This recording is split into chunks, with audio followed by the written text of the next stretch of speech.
Morning, everyone. My name is Aaron Howell. I'm the chair of the Professional Development Master Group with CAR, and I welcome you to our October Latte and Learn. This morning's session is going to focus on unimproved land. Our guest speaker is Kerry Griggs from the Keller Williams Alliance. Before we get started, though, I'd like to thank our presenting sponsor, Truist Mortgage, for sponsoring these informative sessions. At this time, I'd like to introduce you to Kelly Henderson with Truist Mortgage to share a few words. Good morning, all. My name is Kelly Henderson. I'm from Truist Mortgage, here to quickly talk about some exciting loan programs we offer as we all deal with the increasing rate environment. In particular, our CHIP loan, which offers up to 100% financing for subject properties in Virginia, North Carolina, South Carolina, and Texas for clients that fall within the 80% or less federal income standard area. So that's up to 100% financing. We pair that with our Truist grant, which gives clients up to 3% of free money, up to $7,500 to be applied to closing cost, down payment, or prepaid items. So I love to connect with anybody who has clients interested in that or any of our other loan programs. I'll turn it back to Aaron. All right. Thank you so much, Kelly. Kerry, I'm going to hand the session over to you now. Oh my God. Are you okay? Like dealing with everything? Yeah, we're okay. Kerry, it's all yours. Okay, great. Is it okay if I share my screen for the presentation? Sure. All right, fantastic.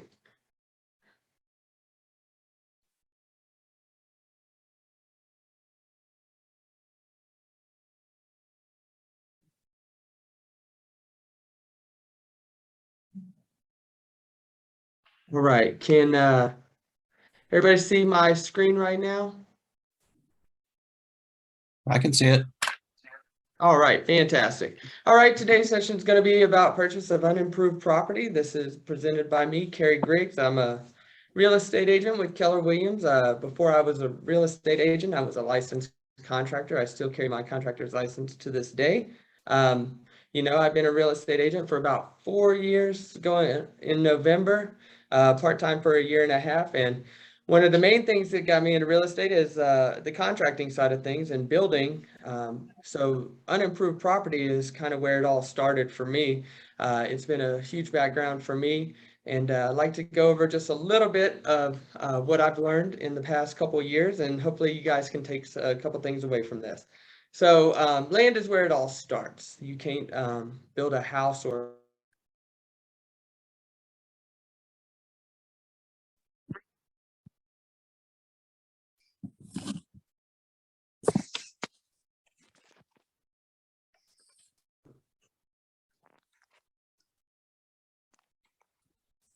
Kerry's been muted.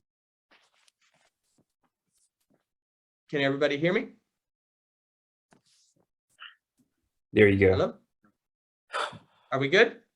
I think so. All right, fantastic. All right, overview here, definition of unimproved property.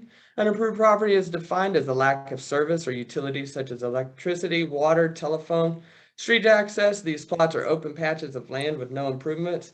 Improvement meaning structures, barn, home, sheds on them. Attempting to farm, timber, or build any sort of structure would take significant amount of work, but some easements have been in place to make construction easier.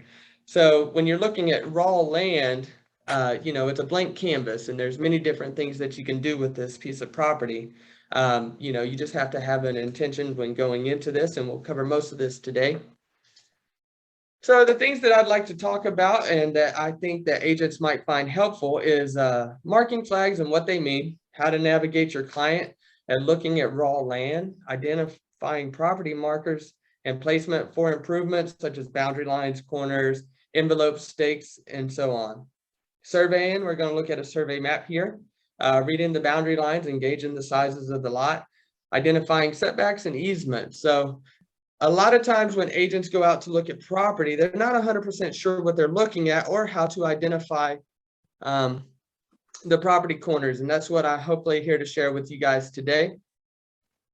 So here are some of the property flags that you'll see on a lot. Usually your red means electric, yellow is marked for gas, orange is for communication, blue is going to be for your water, Purple's for irrigation, green is for sewage, white is for proposed excavation, and pink is going to be for your survey, your temporary survey.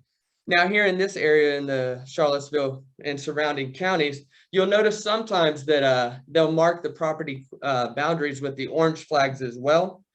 So if you are looking at a piece of land and you notice that there's a solid line down the side of a field marked in orange, that's going to be your property boundaries. Typically, the corners are going to be marked with pink. And so if you see a cluster in the middle of an open field or in the middle of a lot, and you see that there are stakes driven into the ground labeled with either pink or orange markers, then those are going to be what's called an envelope stake. And that's where they have proposed for the house to go, or possibly even a drain field. You'll sometimes see that they get more elaborate with the property stakes, is they have bump outs, and that indicates where they plan on putting a front porch or a deck or any of those similar items that would be involved in putting a house down. So this here, I took a survey from a transaction that I had. And so if you notice here, you'll see the property corners. They call them irons. What it is it's a piece of rebar that is driven down into the ground so that your surveyors can find it with the metal detector.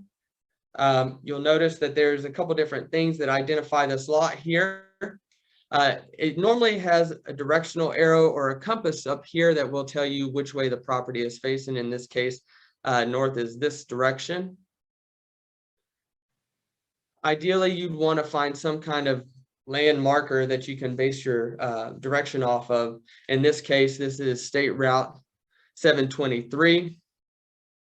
And then you have old road bed here. This is just kind of a property identifier for you guys to locate it, and so you can get acquainted with the property itself. So when you and a client are standing there on the actual property, you guys can talk about, you know, land placement, where the house is going to be, where a proposed drain field might set.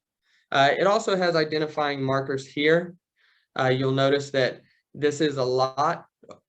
That was a lot that is going to be, sorry about that, guys. That's a lot that was,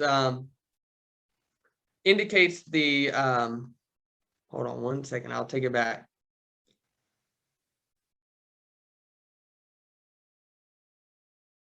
This right here indicates the footage of this particular side of the property.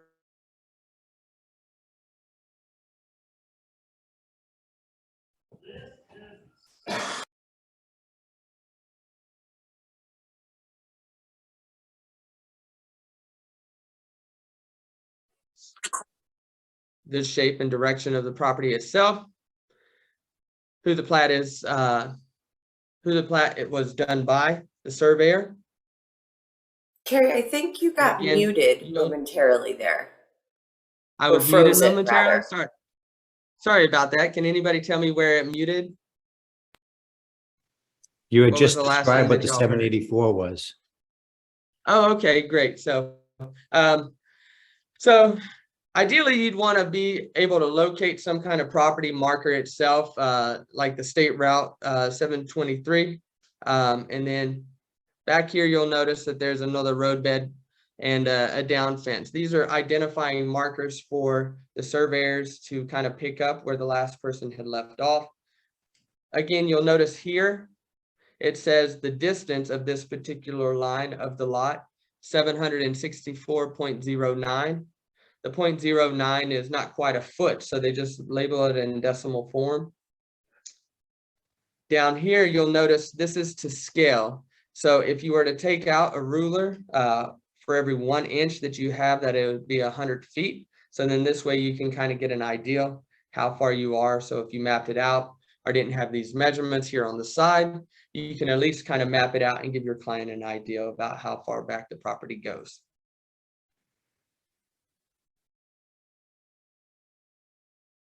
So I'd like to talk a little bit about financing with land. A lot of time home buyers or people that's just looking to purchase land themselves, they don't really know where to start. So there's a couple different loan products that you can have for this particular property, or any property really. There's a raw land loan. So raw land is going to be more like farming, cattle, timbering, crops, versus like unimproved land loans. So unimproved land loans are very similar to what you would have as far as a raw land loan. But unimproved is with the intentions of putting a structure on the property. So that structure could be a house, it could be a barn, it could be commercial building, it could be a store, it could be pretty much anything with the intentions of making improvements to the property. Could even be a parking lot. So improved land loans are going to be something that already has utility easements, maybe water, possibly a well, septic, already cut in for a road. And then the last one, and probably the most common one for people that are looking to build, is going to be a construction loan. You notice I have USDA because that's the most common form of purchasing for financing. But with a construction loan, you can also do any of the other loan products. I've never done one with a VA loan. I'm not sure their guidelines for the construction loan product. I'm sure there's a couple out there, but most of the times you would consult with your lender before taking your clients out to look at land. I have done construction loans with FHA and conventional. They kind of follow the same guidelines. They're just going to be done in different loan patterns. So they're going to actually take out draws. Once a house is 25% complete, they're going to evaluate where they are in the construction part of things. And then once they get to another 25%, they'll reevaluate and they'll distribute funds. And then once you get to about 75%, they'll loan out the rest of the funds to the builder. Loan qualifications, because there's many different types of land loans. Each has its own qualification for buyers to meet. However, there are still general guidelines that are taken into consideration when a borrower applies for a land loan. Typically, on average, a credit score of 720 or higher. Providing an explanation for the intended use of land. Most of the time, the lender is going to want to know what you're going to be doing with the property, whether that be farming it, whether you're going to put a residence on the property, whether you're going to be using it for hunting. They're going to want to know the use of this. Some highlights necessary for the property to check, like zoning, land use and restriction, survey and boundaries, and access to utilities. Your lender is going to want to know all that for the intended use of the property. So how land loans differ from what you would generally have with a normal financing for a home loan is they're going to require more down payment. On average, I see anywhere between 20 and 25%. Once a lender takes all these factors into consideration, they're going to determine the rate and the obligations for the land loans to be issued. On average, the land loan interest rates tend to be a little bit higher than your mortgage interest rate because it's riskier for the banks themselves. Because there's no collateral on it like a house, they take a little more risk on this property because if a buyer defaults on the loan, all the lender gets back is just that raw piece of land. However, borrowers can qualify for a lower rate if they have better credit score, kind of like just financing for normal residential property. When financing for land, there's pros and cons to it like everything else. Some of the pros, obviously, building the home of your dreams.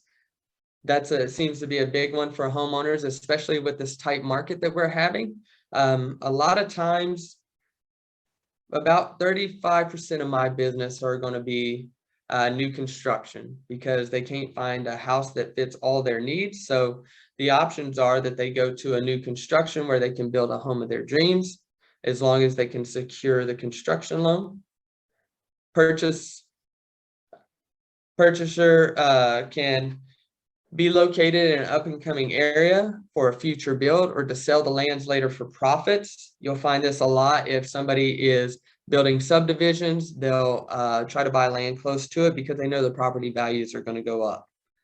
And for developers, I find that a lot of developers like to buy the large lots of land they have to do some of the upfront legwork and go to the county and get it developed and subdivided out. So this is a huge expense for them, but I feel like the reward is much greater for them once they sell off individual lots. But the county has also got, the county has to approve the lot sizes that you're going to build. I know in like Louisa County, it has to be over 1.5 acres per lot, and each county is going to vary slightly. So always check with your county before going into an endeavor like that. Now, there are some cons to financing for some of the land loans themselves. Like I said earlier, there's higher interest rates that go along with, purchasing just raw land. You're going to have a much higher down payment, and it's a much riskier loan product for the lenders. So there's fewer lenders available. Talk to your local lender or whoever you provide your loans, and make sure that they can fund the deal. So when scheduling, purchasing land, there's a couple moving parts that you're going to have to be aware of. I know this seems really, really basic here, but this will kind of walk you through what it is that you need to do in order to start looking for land for your buyers. Obviously, get pre-qualified with the lender and make sure that the land actually qualifies for what the intended use are. Find a desired property, identifying the piece of land and what it can be used for. This means you got to go and make sure that it is zoned properly for whatever it is that you're trying to build on the property. Some people like to have investment properties, duplexes, triplexes. You have to make sure that it is zoned properly.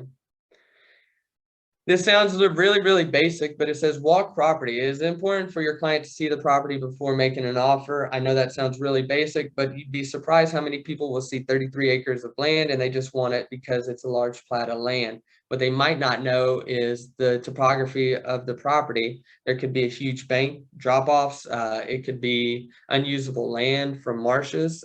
So always walk the property, even if they insist on just making an offer. And then we move on to drafting an offer and making sure that your terms are in place to protect your clients. We'll go over the addendum here in a minute, but there's a couple of few terms that I like to put into my addendums to protect my clients, to make sure that they are protected as we get into these land contracts. Not all land contracts are going to be the same, but I find that there are similarities in the $20,000 land loan that I write and the $1 million land loan that I write. There's very similar terms, and they all kind of go along the same lines. And then from there, once you get the contract, once you secure the contract, there's going to be a couple different steps that you're going to have to take in order to move through the process. So a lot of people will ask for what is called a perk test, percolation test. I call it a feasibility study, because your soil scientist that goes out there is not just going out there to see what the land perks for. They're also going to be able to see if it's feasible for the project.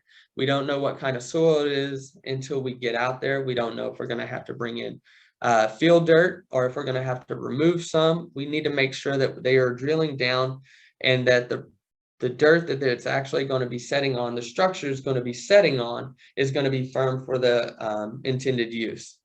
You're also going to be doing your survey during this time. Generally, you're going to do a survey before you do a feasibility study. This way they know where they're going to be putting the house. The difference between what a survey and a plat are used interchangeably commonly by people that don't know the difference. Your survey is going to be a more in-depth identifier on the property itself.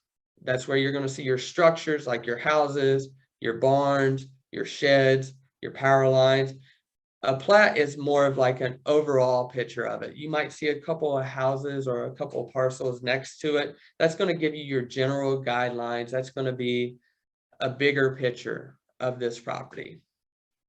During your study period, you're also going to identify easements, and any good agent is going to go to the courthouse and they're going to obtain the deed, because there may be some language in the deed that may not be as known to the agent as one would like, whether the property has mineral rights or soil rights to the property.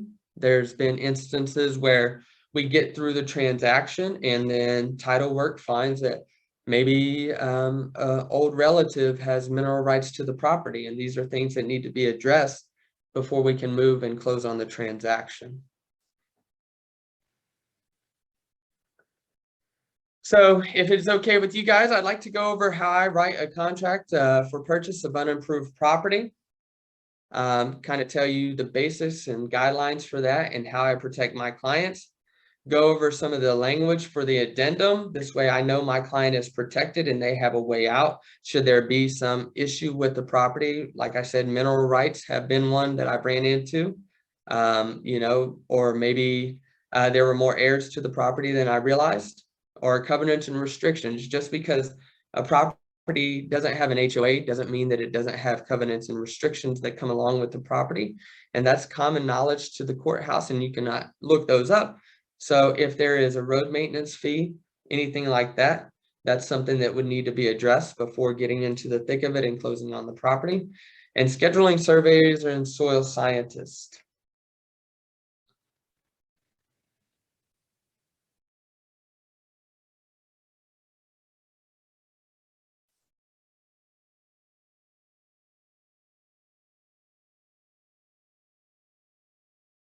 So if you look at the VR 650, this is going to be your contract for purchasing of an unimproved property. It looks very similar in the beginning to what you would see on a normal residential contract to purchase. There's a couple different changes to this that I use to help protect my clients and to overall just get the transaction done. You'll see here on paragraph number 2, it says the sale shall be in the gross, or you have the second box that would be a price adjustment per acre. Generally, we're going to use the sale shall be in gross. This is going to give you your lump sum of the total overall property. The reason I use this versus price per square per acre is because if the surveyor is off slightly, you don't want to have to be trying to balance the numbers based on the surveyor. Everybody's going to have a different take on this, whether it be the county or the surveyor. Hopefully all the surveyors come back with the same information, but you just don't know that to be 100% sure. Hey, Kerry? Kerry, can we grab you for a second? It looks like the screen is hasn't switched over to the screen where you've pulled your contract up. It's still showing zoomed out of your slideshow. Okay. I'm not sure how to fix that just yet. Give me 1 second. Let me stop sharing and then I'll share it again. Does everybody see it okay? Right now Back we're to the not regular shared. Zoom So call? yeah, now you should be able to pick something new or different. All right, fantastic.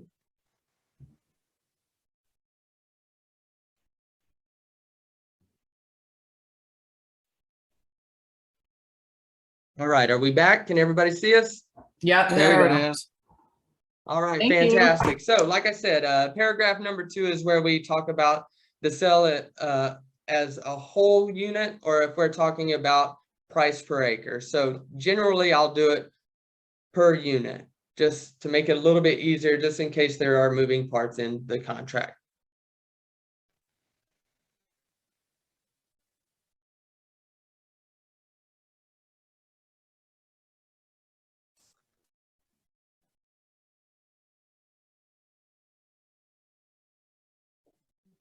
So you'll notice on paragraph number 11, that's your study period. So that is where you're going to have the opportunity to do any studies that you would like to do on the property. This is going to be for your surveyors. This is going to be for your feasibility study. This is going to be where you find out covenants and restrictions for the property.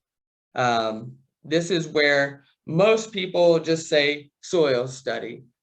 It's not that, it's for everything. This is where you find out who your electrical company is. This is where you find out who your internet provider is. This is going to be where you find out your feasibility study, whether the soil is going to be able to support the structure that you're going to be able to, whether you're going to be able to dig in the basement or not. And then you also have what's called the soil study. Typically, I'll make this a little bit longer than the study period, just because there's going to be some moving parts out there. If you're getting a survey done, you can get that in the study period time, but you need to have the survey, or it's a good ideal to have the survey before you have the soil study. So then this way they know where to put your drain field. Typically, well, it just depends on what you negotiate. usually the soil study in my cases have been that the purchaser will pay it at their own expense. Now, sometimes the seller are already have a soil study in hand to see what the percolation test is going to be. And then what you plan on putting on the property. So generally, you're going to be talking to your client before you even show them land. And you're going to be able to tell them what it is that they'll tell you what it is that they're looking to do. Is it going to be a 4-bedroom house? Is it going to be a 3-bedroom house? Now, the soil study and the perk test is based on bedroom count, not your bathroom count. On average, it's 2 people per bedroom is what they're going to base the percolation test off of. So when talking to your client, you need to know this information.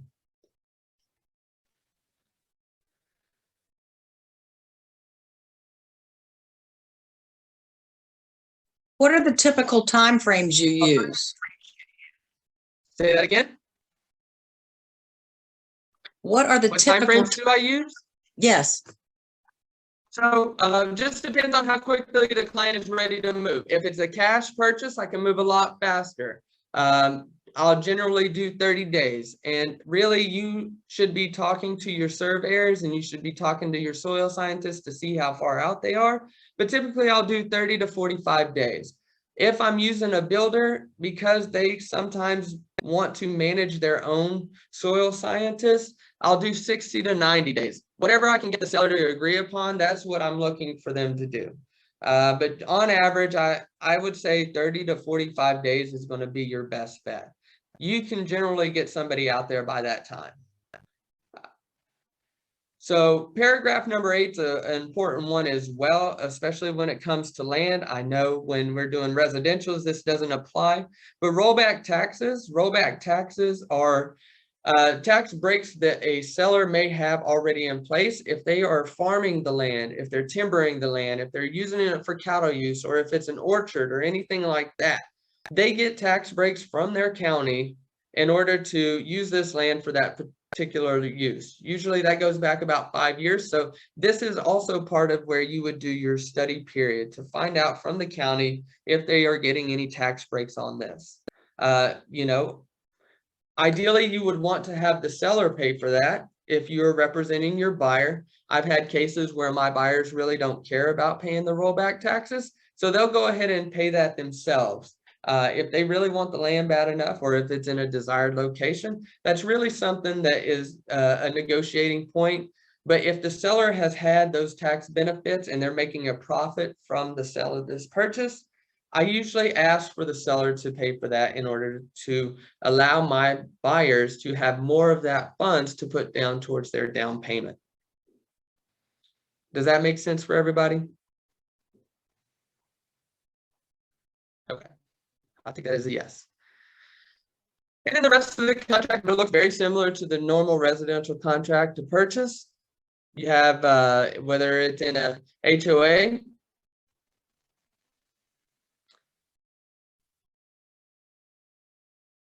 and then most of this looks just like the rest of the residential contract to purchase. But those are some of the items that you look for in the VR 650 for unimproved property. Now I'd like to show you guys a couple addendums that I use for purchasing land, or what I look for as a seller's agent. So you'll see down there, it says the following contingency are hereby added to other terms of item 23 of the contract, and shall any of these terms not prove satisfactory to the buyer, a termination notification and a release of contract shall be presented, and EMD shall be refunded to buyers. So along with everything else in the contract, I put this in there for added protection. All prior soil studies on the property to be shared with the buyer. So you'll notice a lot of times the purchaser will ask, has there been a perk test done already? This will save them about $600 if it hasn't already been perked. If they have the information, I usually advise my seller to go ahead and get this information so we know how to market it properly. I'll go ahead and drop those in the document section so that the buyers can see that we've already went ahead and taken care of this. Item B is this is geared towards a construction loan. It's upon client obtaining whatever kind of loan that they're obtaining, whether it be FHA, conventional, USDA loan for the package, including land, the home, the improvements necessary for a certificate of occupancy. You'll notice most builders just call it a CO, but this allows them to get full funding of the package before they actually close on the land. Worst case scenario, you don't want your client to purchase a piece of land that they're not going to be able to build anything on because they can't afford the house. It's just an added precaution that I do for my clients to make sure that they can move forward with the process and not be stuck with a piece of land and take away from the money that they do have to put towards it. Paragraph C kind of backs that up a little bit. It says, upon full loan approval of the customer prior to closing on the land, we want to make sure that the house is able to be put on the land. There's a couple other pieces of language that I do. If a buyer is going to be purchasing a manufactured home, if a buyer is going to be able to purchase a modular home, we want to make sure that they qualify for this. And that you'll notice on paragraph E, I kind of reinforce that as well, but we'll back up to D. Upon securing any and all electrical easements by the seller. Most electric companies will give you up to a certain footage of electrical to be ran. That is not going to cost your client anything because they're going to be using the service. Once they get past, I think 500 feet, your electrical company is going to charge you by the foot. You want to make sure that there's an easement in place. Just because there's an egress easement doesn't mean that that is a utility easement. I want to clarify that for a lot of people that don't do a whole lot of land purchases. There is what's called an egress easement, and that allows a buyer to go back and forth onto their property if there seems to be a couple of other lots before that, and it allows them access to it. But that doesn't guarantee that they have electrical easements, utility easements. That has to be stated. This is why I talk about having a deed and going to the courthouse and looking at that, because it's going to outline it for you. Like I said, this is going to be a really, really big key factor when helping purchase land. And then the last one is, this one's an important one for all those people that are interested in doing land loans themselves. Seller to provide any requirements, restrictions, and covenants. Like I said before, they are not required to give you the restrictions and covenants because that is public knowledge. So you ask for these up front and it's in the contract. Should something arise on the back end of it, you at least have an out for your client. These are not like HOA documents. You know, we have the option to check in the contract whether it's in an HOA or not, but we don't necessarily know all the covenants and restrictions. Maybe the sellers don't know all the covenants and restriction on a property. Maybe it's buried somewhere back in the deed. And they just aren't unaware of it. The reason I bring this up is it's very important to know what kind of house your client is going to be putting on this property. If it is a manufactured home, there may be some covenants and restrictions that say you can't have a manufactured home in here, or ordinance that would allow them to, let's say they wanted to have a chicken coop, or, you know, a lot of people that are looking for farmland, they want to have animals. It will specify in the covenants and restrictions what it is that they can and cannot have on the property. And I think this is very important. And you want to have a satisfied client at the end of your transaction. So this is some of the terms that I put into a contract that will help my buyers and sellers kind of protect themselves. And so with that being said, that's what I have for you guys today. Is there any questions that I might be able to answer for you guys?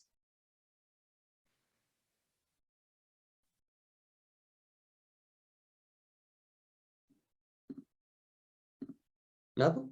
Kim, Now, Kerry, Yep. go ahead. Go ahead. yeah, no, I was going to say Kim Armstrong had a question in chat.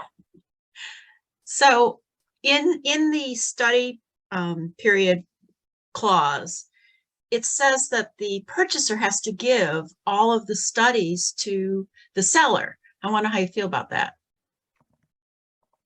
You know, me personally, I'm fine with that. It's to be transparent with the seller. You generally, if you're going to release a contract, you know, you're going to have to give a reason why, right? I personally, I'm okay with that. It just depends on your, I guess, your buyer. Yeah, because I think the buyer's paid for all the studies. So, you know, just handing them over to the seller just makes it easier for them to sell it again if they get out of the deal. Right, but you know what? That $600 expense is a lot better than that $40,000 that they would have spent on the property Oh, itself. no, I don't mean, I don't know. I'm just saying that you're handing over all of your documents to the seller. So it makes it easier for them to sell it again. That's all. Well, you know, Kim, that's a great point, and that's probably something that you can share with them. You can put in an addendum if that is something that they're not willing to do, or just strike it in the contract Strike it in out. general. Yeah.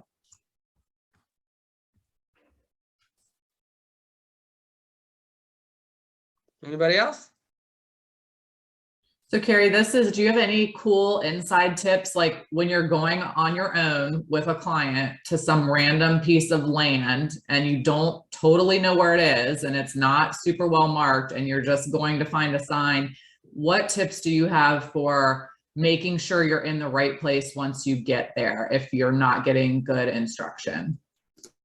I try to do my homework before I get to the land. Land is probably the most trickiest part of the real estate. So I find identifying markers before I even get out there. If it is something that you're not known, first off, what I try to do is go to the GIS, identify the property itself.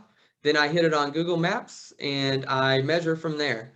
That's probably one of the biggest downfalls to clients when they're saying, hey, they call me because, you know, it's vacant land. Anybody can drive by and look at it. So what I do is I do my research before I get out there, or if they have questions, I say, call me before you go so that I can instruct you on how to do this. And then I find identifying properties. Now, large acres of land, you know, I've sold 200 acres of land for over $1 million in Stewart's Draft. Those lots are a little bit harder to navigate, but what you do is you just do your research. We have resources to us that weren't available 20 years ago. So what I do, GIS, Google Earth. They have measuring tools on Google Earth that will allow you to tell you how far away from a structure you are. If I say, hey, Bob, you know, you need to be about 200 yards away from this house on your left-hand side and 300 feet back from the road. You should see a utility power line running at the back of the property. So I really have to do my homework before I go out there. It doesn't matter to me whether it's a $40,000 piece of land. You want to look like the professional to your clients. So you have to have all the insight. Thank you. Anybody else? Land is where it all starts. We can't sell houses without the land. So the more qualified you are about this land, it's just a tool in your tool belt. You can't build a whole house with a hammer. So I wouldn't base all my real estate experience on residential alone, because if you're out here with great agents, you're going to be competing for all the houses on the market. Whereas if you shift your mindset a little bit and you talk about land, it opens up a whole new possibilities. You get developers that are looking to split off a couple of acres to develop. It just opens up such a wide territory for everybody to be profitable. Gary, there's a question in the Gary. chat Oh, about Is there a a chat? good app to use. Sorry, I didn't see the chat. I see it now. Okay. There's a hey, question Kerry. about a good app. Yeah, Sarah Monstow here. I found that a lot of land listings do not have surveys on file. And so then I pull up the GIS, but is there a good like phone app that you like to use to determine where you are on the land when you're out there walking it? You know, HomeSnap seems to be a pretty good one. I like HomeSnap. It's okay. Again, I have all the documents out there when I'm trying to do it. And if you don't have a surveyor, this is what I'm talking about doing your research. Go to the county. The county will have, most of the times, they'll have either in the deed, they'll tell you points of where you can start. I know it seems kind of arbitrary and a little vague sometimes, but they'll have points where you can start. And then you just walk it off with your clients, because typically if your clients are going to be buying a piece of land, they want to walk the entire property.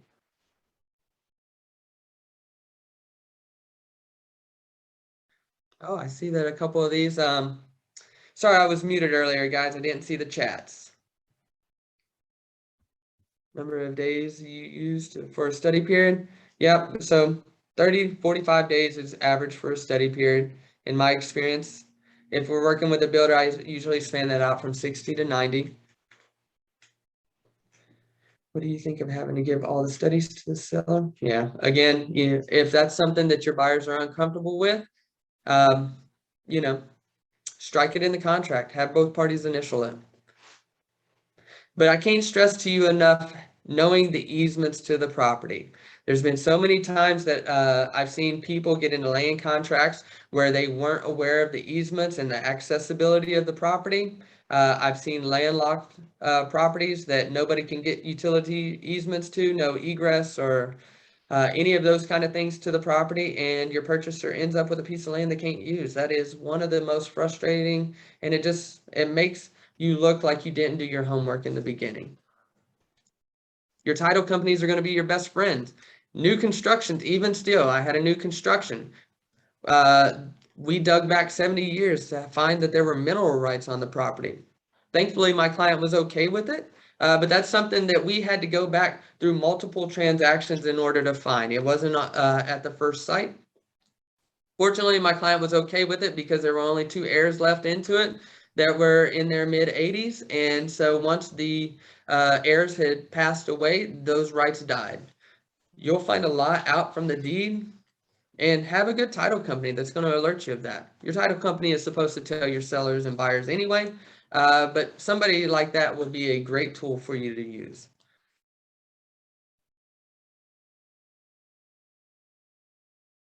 Anything else? All right. That looks like pretty much all the questions we have. Kerry, thank you so much for your time. We'd also like to thank Kelly at Truist.